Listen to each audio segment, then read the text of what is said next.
Isle of Palms and Wild Dunes are noted for their pristine beaches, golf courses, and restaurant scene. Today we're going to get in the car. We're going to take you through the Isle of Palms and down to the Wild Dunes Resort, and I hope you enjoy the tour. All right, guys, so we've showed you a little bit of Sullivan's Island. From here we're going to go up to Breach Inlet and over to Isle of Palms, and kind of as we go, we'll again show you a little bit more Sullivan's through here. And we're on Jasper Boulevard. You know, I always would say with these houses along here is that, you know, you're going to get some road noise. I mean, we're out here shooting right now. It's not a busy time of year, but at certain times of the year, these roads are pretty busy. So I would think if you're looking for a house out here, Jasper, which is what we're on right now, would be probably lower on my list of things that, you know, would be a great street to be on. And then, you know, you can see as we get up a little bit further, Breach Inlet. So Breach Inlet, you know, connects Sullivan's and Isle of Palms, and it does look choppy out there today. But, you know, over the decades and hundreds of years, you know, there's been people drowned out there. The British drowned trying to get to the American troops. American troops were on Isle of Palms, and they would try to come across at low tide, and even at low tide, it was treacherous. So that was a problem. And then right off the coast, the Hunley submarine was found probably about 25 years ago, and it was guarded day and night for about 3 or 4 years until they decided who actually owned it, and then they, you know, brought it up, and it's out at a museum out in Charleston now. Again, crossing over Breach Inlet, I like the Boathouse restaurant we just passed. It's a good spot to go. And from here, we're going to take you down what's called Millionaires Row. And my favorite part of Isle of Palms, or one of my favorite parts of Isle of Palms, is this little section, you know, Carolina Boulevard. So basically right as you come off of Sullivan's Island on Isle of Palms. This area typically has higher appraisal value than if you go further, like, you know, we'll eventually be on Waterway Boulevard later this morning. You know, so I always have been told from my appraiser friends that a lot of the value, extra value for, you know, Carolina Boulevard, Charleston Boulevard is up here too, is that they're a little closer to, you know, to get to downtown Charleston and get to some of the things in Mount Pleasant. So again, you'll see as we're making our way heading towards the ocean, and you should be able to see again on the screen, all that's the Atlantic, and we were there on Sullivan's a few minutes ago, and we were down to cross over Breach Inlet. We're on Isle of Palms. But these houses along here, all to our right, will be Oceanfront. Whoops, I'm going to hit by the FedEx truck. I got to zig a little bit more to get us to Oceanfront because we're half a row off.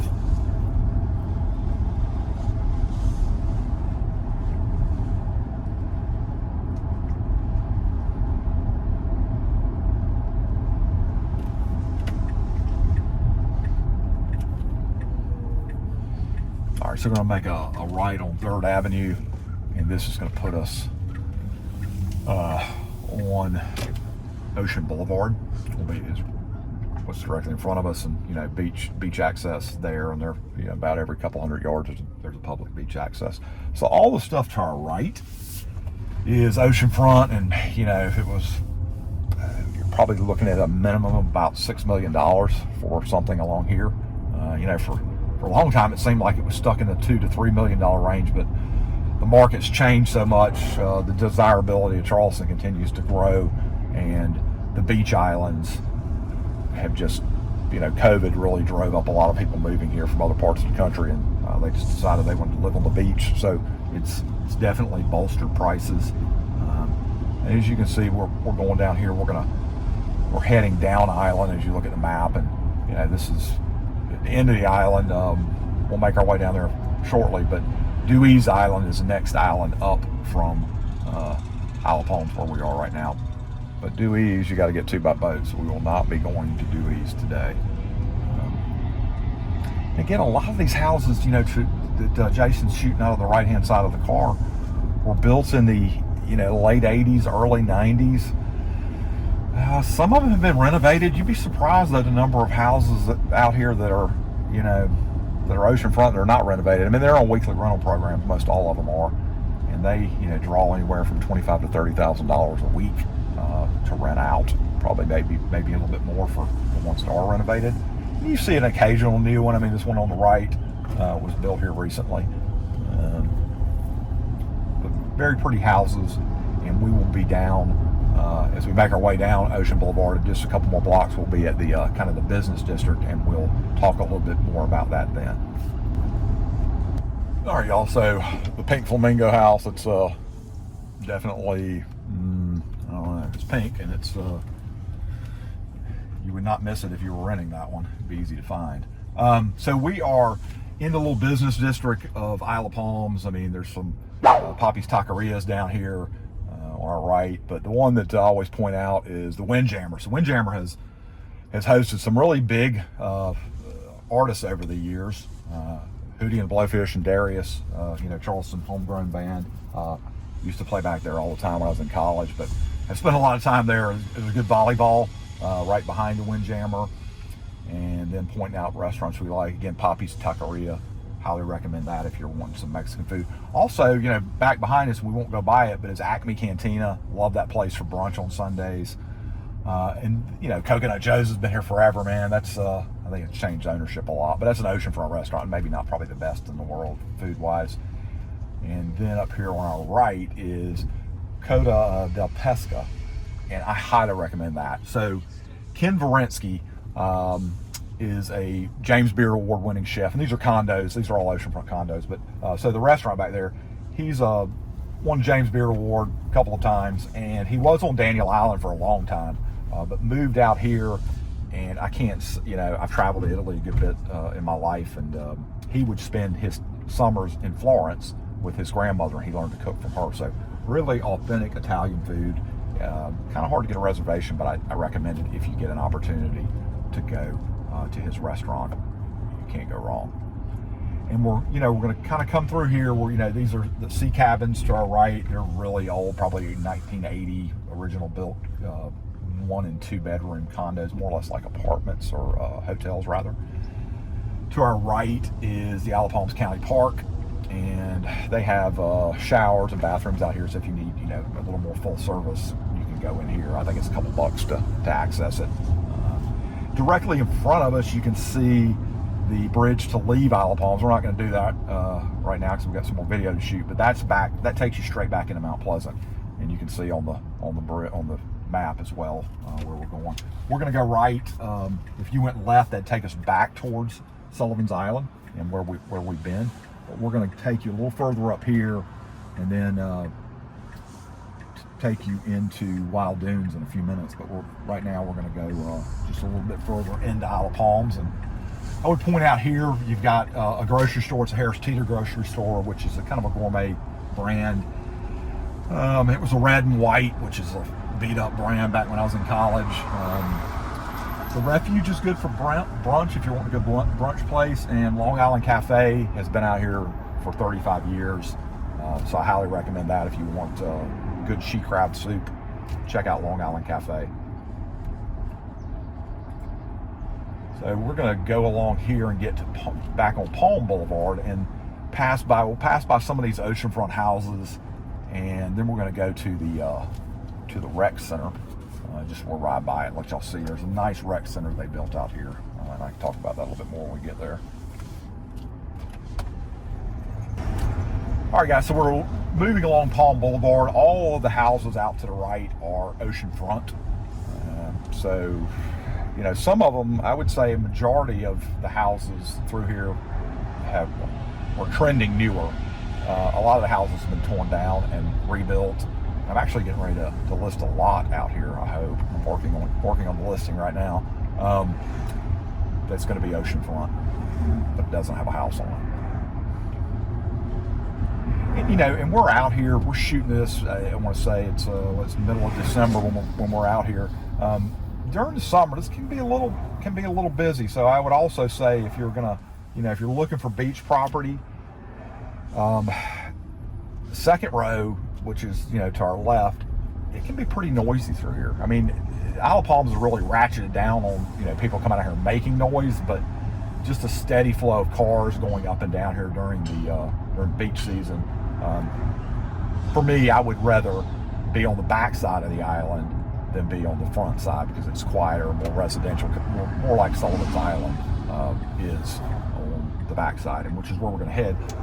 We're going to make our way over there by going past the rec center that they've built on, added on to, and taken really good care of it. It's a great rec center. We used to come out here and play basketball when I was in college, and I've had some of my best pickup basketball games in this gym up here on the right. And then when I became a father, we would come out here and I would take my boys to that play equipment over to in the corner. We used to have some good times out here. Long days, as many of y'all know, that if you have small kids, those days at the park can be long. But I would go back tomorrow and redo them if I could do it again. But again, just going to spin through here to show you if you're buying a house on Isle of Palms.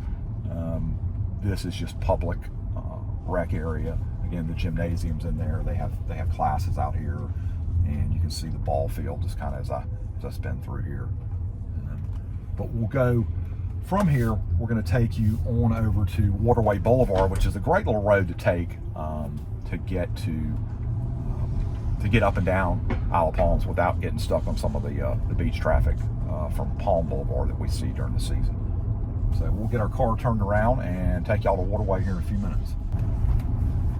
So we're heading away from the rec center, and we are going to get on Waterway Boulevard. And you probably can see, I'm going to pull out on this map just to kind of get y'all to see where we are. So we're obviously, the ocean's behind us. We're the blue, or not the blue area, we're the red area. And then Mount Pleasant is back this way, and kind of pull it out even further. So Mount Pleasant, Daniel Island, historic Charleston, and then James Island across the harbor. So again, we are on Isle of Palms, and we're going to head down towards the marina and show y'all some houses as we go. I love the back side of the island. I think it's got a good residential feel. You're not going to find a whole lot of short-term rentals on the backside because most of the rental companies they want stuff within about 2 or 3 blocks of the beach, or if it's not 2 or 3 blocks from the beach, they want it to have a pool. So we're probably 5 to 6 blocks from the beach. And again, I have clients that have raised their kids out here and just love the low-key pace of things. I don't know that we'll get a good shot of it because it's out to our left, but is Goat Island. So there's an island that you can access from where the marina is, where we're driving, that is a standalone island. The only way you get there is by boat. And there are some people that live out there full time. I don't know that I would want to, but I've spent the night out there a couple of times in some rental houses, and it's a really cool place. So it's Goat Island. If you want something that's kind of Robinson Crusoe style, that's potentially a good place to consider. And then, out to the left is part of the Wild Dunes Golf Club. So we'll go back in Wild Dunes in a minute, but there's 2 18-hole golf courses back here behind the gates that we'll go through in just a second. But again, backside of the island, super residential, and we're coming up on a house that I sold. I won't say who I sold it to, but I'll say that person is a very prominent country music band, and I won't say their names, but I appreciate them. So anyway, continuing along here, we're going to T-bone into where the marina is, and I'll show you that. I believe they're doing some reconstruction of the marina, what I read. So we'll go by there and see what it looks like, but you can see even doing some construction work on drainage.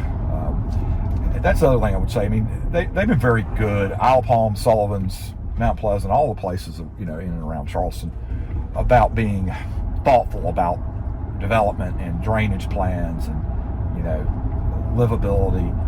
So I think, I've heard from lots of people that I've taken out over the years that their neighborhood, their area, wherever they live, is not being developed with a long-range plan. And I think that Town Isle of Palms and Sullivan's have both done a great job with the long-term planning aspect of what they're building. So in just a few minutes, we'll be at the marina.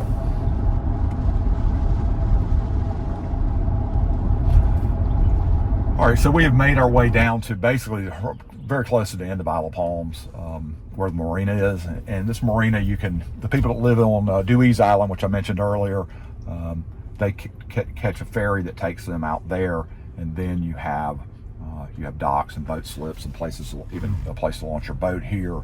You get your ice and your bait and all that stuff. And you can see, as I'll kind of pull through here, I'll put the nose up, or maybe we can get a little bit of a shot. So all of that over to our right is the backside of Wild Dunes. So that's inside the gated part. That is too the stuff that we see in front of us as well. And we'll take y'all back there to kind of poke around, but just wanted to show you that. And again, we're on the backside of the island, and we're going to take it from here and head towards the Wild Dunes gate and get y'all some video back inside of the golf course area.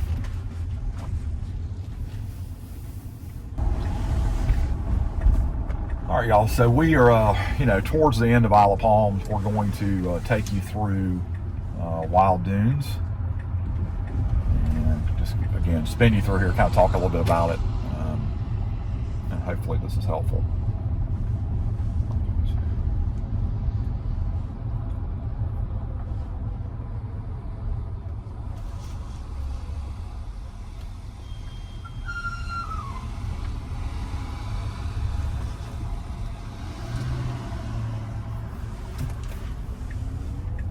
All right, so we have made it past the gate. If you need to get past the gate, I mean, I have a pass, but there's restaurants back here that you can, you can come back here and have a cocktail or lunch or dinner. And there's also 2 golf courses that you can come back here and play. They have members, but it's open to the public.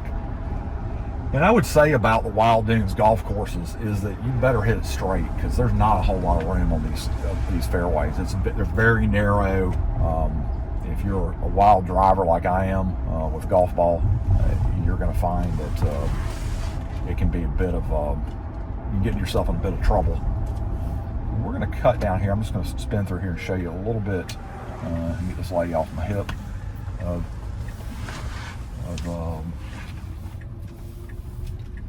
let me do this on the GPS where y'all can kind of see better. So Atlantic Ocean out here, and then I'm going to drill this in a little bit more, and you can see, I mean, the end of Isle of Palms is here. We're there, and we just came in this main gate there, and that's the backside Isle of Palms, and backside of Wild Dunes is the Intercoastal Waterway, and then on up to Dewey's Island, which is directly to our left. So again, I'm just going to spin through here. These houses, I mean, the development of Wild Dunes probably started in the early 80s. Probably they were clearing dirt and getting ready to build. Majority of the building happened probably the late 80s to mid 90s. And you've certainly seen these places, get renovated on the inside, but a lot of the exterior architecture is, some of it's not very attractive in my opinion. So the 80s was not a great time for design. So you'll see that, especially in some of these condo buildings we'll pass by in a few minutes. But we are on Palmetto Drive and making our way towards the central part of Wild Dunes, which is they have a boardwalk, and they have some restaurants, hotel, meeting center. So this is used not only during the season when people are coming and having their vacations and hanging out. It's used off season a lot for conferences. And I would say 20% of the people live out here full time. I have a couple of clients from DC that have been living out here full time. Gosh, I think Jeff in April retired probably 22 years ago, and they love it. I mean, this time of year they say it's great because there's nobody really here, but I think it's pretty dead, and then it's pretty transient during the high season. But it's worked well for them. And the newest construction, aside from an occasional new build on a lot, is the buildings you're seeing to our right. And this is a Sweetgrass. This is these are condo like hotels, and as well as the ones that are blue. up here, coming up on, and they tie into the conference center. Really high regime fees on these, though. That's the thing I always say. People email me and be like, "Well, really like the way this one looks on the inside, you know, the views or whatever," because they have, you know, great ocean views up out of those windows of those taller buildings. It's the cost to carry it every month is in the thousands of dollars. So it's definitely something, and you know, if I can help you kind of parse through some of that, there's a lot of stuff to think about when you're buying a condominium, especially when it's kind of run like a hotel. But we're going to spin into here, and this is where the Boardwalk Inn is. And I would say it's a 4-star rather, hotel. And it's kind of U-shaped. We won't be able to see it on this, you know, what we're looking at, because we'll go back here, but it's basically, in the center of it is pools, and then there's townhomes that overlook the inside of it, and then there's hotel rooms upstairs. But we're just going to spin down here real quick to give y'all a little bit of a look, and then we're going to continue to make our way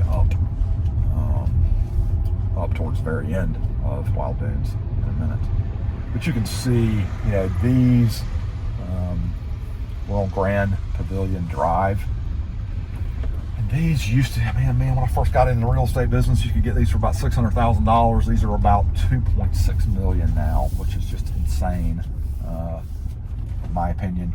They're very narrow, but you know, the ones in front of us, those are all oceanfront, and then these to our left are going to have, you know, views of the pool, and they tie into, again, a boardwalk, has ice cream, has a little sandwich shop, you know, things that you would want to have access to if you were on vacation. And again, we won't walk up there today, but we're going to turn around and take y'all a little further up Wild Dunes in just a minute.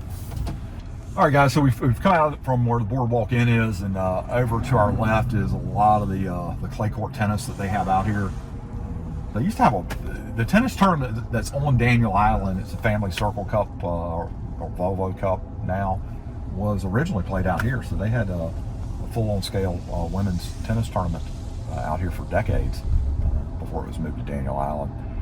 And again, you'll be able to see, hopefully, on the GPS. I'm kind of going to make this real far out. So we're heading, you know, we're almost to the end of Isle of Palms. Again, Dewey's Island's up a little further, and then Bulls Bay and Bull Island, and all the way on up to Georgetown and Litchfield and Myrtle Beach if you keep going up the coast. So you can kind of see that we're just running parallel to the Atlantic Ocean out on our right. And we're going to come by here in a second some of the condos that they built, again, built in the 80s, early 90s. And architecturally, not my favorite, but they're oceanfront, and they rent like a champ, and they're tied into this. Again, you probably are seeing, as we've ridden through here so far, people on bicycles. Even, you know, today is a little colder than it normally is this time of year, but people out and about.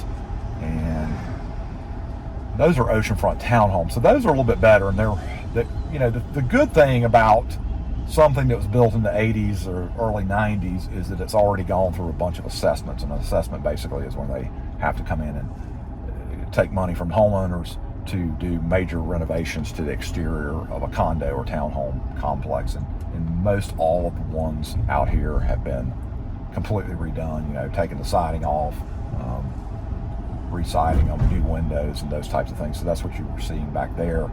And again, we're coming up on, we'll see here in a second, some condos, but most of these through here to our right are townhomes. And the ones that I've sold to people over the years, Mariner's Walk is a nice one.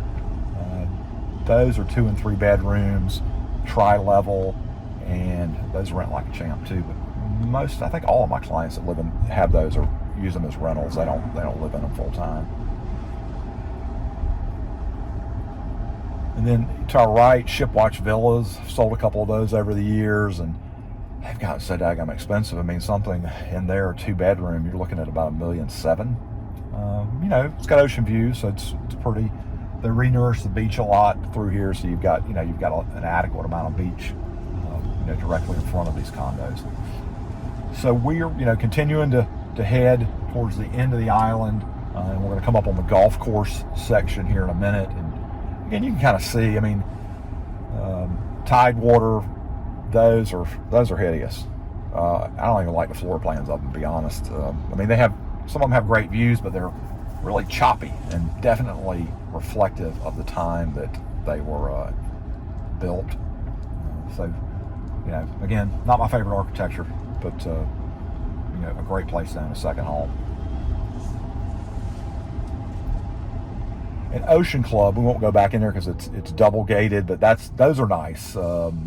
They all have views of the ocean and on out to the Sound. So I would recommend, you know, if you're considering something in the $1.5 million range to $2 million and up, and you want to be in an oceanfront condo, those are nice to potentially look at. So we are going to, I'm just going to spin up here. Let me see if I can get through there. You can see people are, it's a little place for people to warm up the range before they get out there and play golf. We're going to go up here and just kind of turn around and get y'all a little bit of a shot to our right once I turn around. And Ocean Point, let me point this out since I'm back here, that's also gated, kind of double gated, and a lot of people that are in politics have places back there. A couple of NASCAR drivers that I'm aware of have homes back there, so it's a little more secure, but I mean, most gates are easy to get past if you know what to do, know what to say. But anyway, so we're coming up on our right is the clubhouse, and I'm going to pull up through here to get you just a little bit of a look. I mean, it's in the time this was built was not a high time for architectural design, so you know, we're just pulling up past where you would drop your clubs off. There's a place to go to lunch in there. And then maybe back, I don't know if that's any better, Jason, up there. You're probably not getting any better look of the driving range.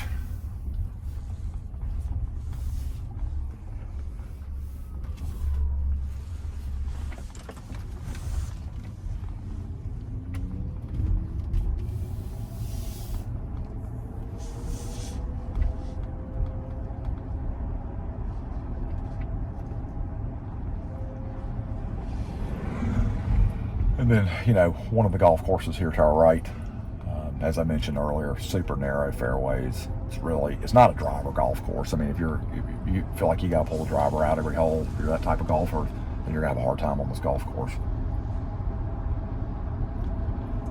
All right, y'all, that's a wrap. Again, my name is Bob Brennaman with the Brennaman Group. If you like our videos, be sure to click in the right-hand corner of the screen to subscribe to our YouTube channel. If you want to ask me anything about the beach islands, anything related to Charleston, you can call me at 843-345-6074, and you can text me at that same number any questions you have, and I'd love to talk to you. Have a great day.